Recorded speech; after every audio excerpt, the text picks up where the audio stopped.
Okay, let's get started. As a language student, the main activities to learn a new language are reading, writing, listening, and speaking. This is what we naturally do in our mother tongue.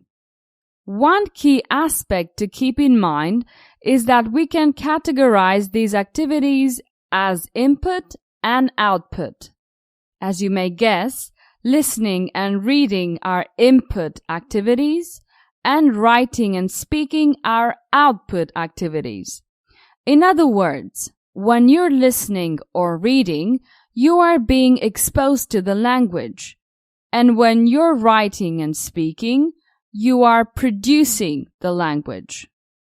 The traditional approach tells you that the more you write and speak, the better.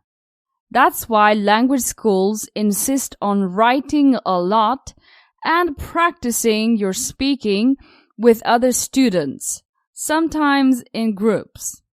This seems reasonable, but it's not effective. There's a lot of research that points out the contrary. Basically, in order to develop your English, you need to do input activities most of the time. Why is that?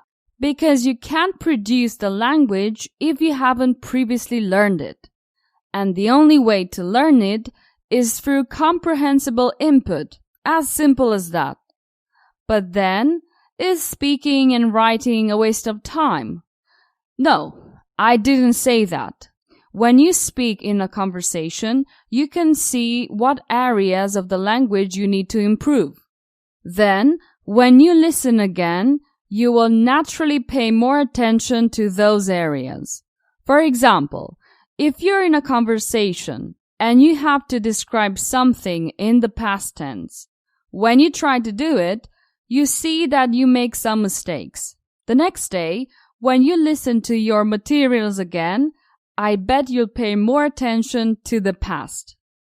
A good schedule may be listening 1 hour a day, a course, a podcast, etc. And practicing your speaking with a tutor or a friend a couple of times a week. You will improve a lot. Last but not least, there's an interesting consequence when you listen and when you read. Listening will naturally help your speaking, and reading will naturally help with your writing. So, if you're interested in developing your speaking, your fluency, you need to listen a lot. Then you can practice with a friend or a tutor. The same thing happens with reading and writing. You can use this podcast to improve your listening comprehension and, of course, your speaking. You have the text, and there's no excuse to listen a bit more every day.